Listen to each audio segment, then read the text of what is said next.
Hello and welcome back one and all. So I am here today to bring you another Adventurous World's top 5 list, and this time I'm going to be doing the top 5 hardest items to get in the game. Well, this is my personal opinion on some of them. Obviously there'll be others you think are really hard to get, but these are some of the pretty big main ones that for me I think are hardest. Shout out to Calgo there. As you can see, he popped along as I started to record, so why not join in? That's the way this world works. Anyway, so the ones that didn't quite make the cut, first of all we've got Arch Paladin here. This one is actually one of the more enjoyable things to farm, I personally found, although I did that with quite a large group of people.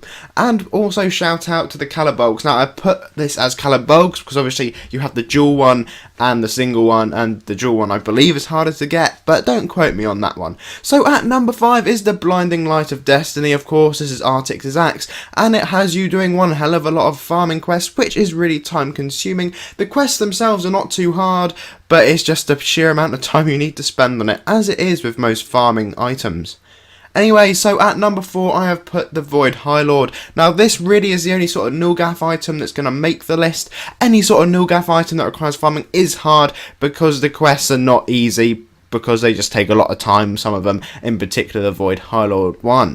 At number 3 is the Blade of Ore. Now this could very easily have made it to the number 1 spot due to the fact that the runes that you need drop at 0.1% or 0.3%. Now that means you realistically could go your whole time and never actually get the runes to drop, so you will not be able to get the Blade of Ore.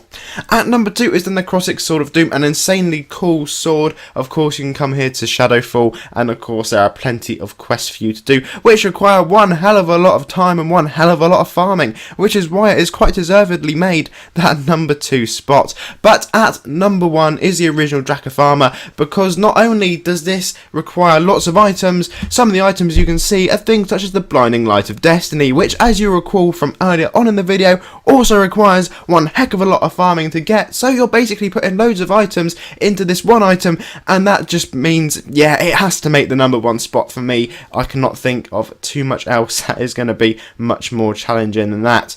So there we are. Thank you all very much for watching. Don't forget to leave the video with a like and of course subscribe. Feel free to go check out Calgo's channel, and we will leave it there for this video. Until next time, have a lovely day.